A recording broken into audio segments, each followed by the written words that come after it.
Okay, what is up, guys? Today we are going to be talking about a philosophical question here. Is violence good?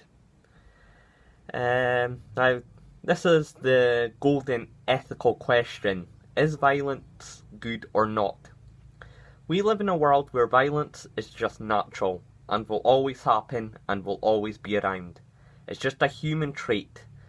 In fact, sometimes it's survival, like how a tiger has to maul a deer in order to feed its cubs. And then if we look at the war the Nazis were taken out with force, sometimes you have to use force because the enemy just won't listen to negotiations. However, in the likes of the Cold War, negotiations is what prevented America and Russia from ending themselves in a nuclear holocaust. Then there's the war on terror, which also doesn't work, as a war on violence isn't going to stop violence, because violence within itself is a social construct. Some people think it's appropriate, some people think it's not. You can't end a social construct or kill people who kill people to show people that killing people is wrong. So yeah. But I answer this question with a yin-yang philosophy. There is good, there is bad, there's the good and bad, and the bad and good. For example, the good violence would have been dropping the nuclear bomb in Japan, as the war would have lasted longer, 20 years more longer, and more deaths would have happened. An example of bad violence would have been the Crusades, where the Christians and Muslims are killing each other over religion. Then there's an example of the good and bad, like it was bad for America to attack Cuba, but if not, the Soviets would have had a very close parking place to host their nuclear bomb. Then there's the bad and good, like the war on terror.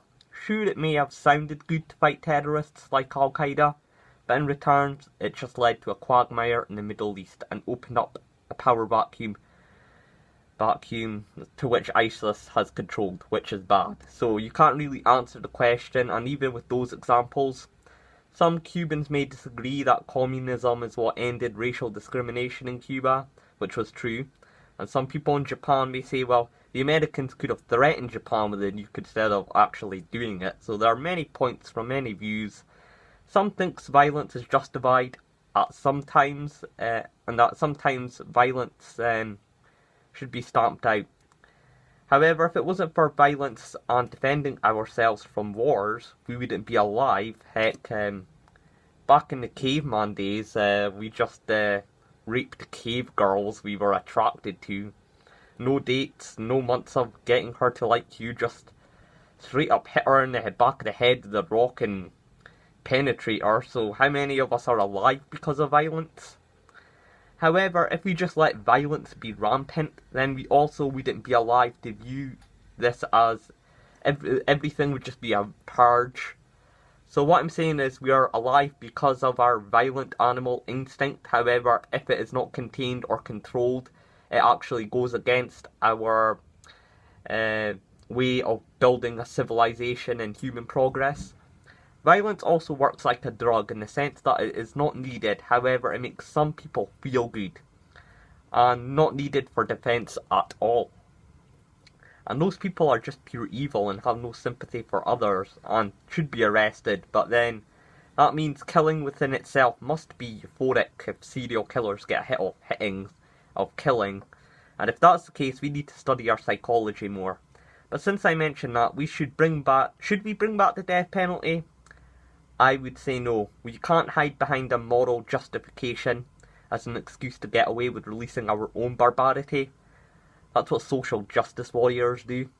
Prisoners are still human beings, and they have rights too, plus there's always the risk the person may be innocent, and once again, violence is just encoded within us. So if that's the case, we may as well start self-extinction. And I noticed even if we can't be violent, we still need to express our gory side through horror films and violent music, or watch martial arts and boxing just to get enough of that hit. So it shows how evil human nature can be. So doesn't that not show something? So I can't answer this philosophical ethical question, as it's just one of those things that will forever be a mystery in the universe that no one will be able to understand. So, yeah, what do you think? Is violence good? Is it bad? Is it needed at some times? Is it not needed at all? Do you believe in over excessive force? What's your view on violence?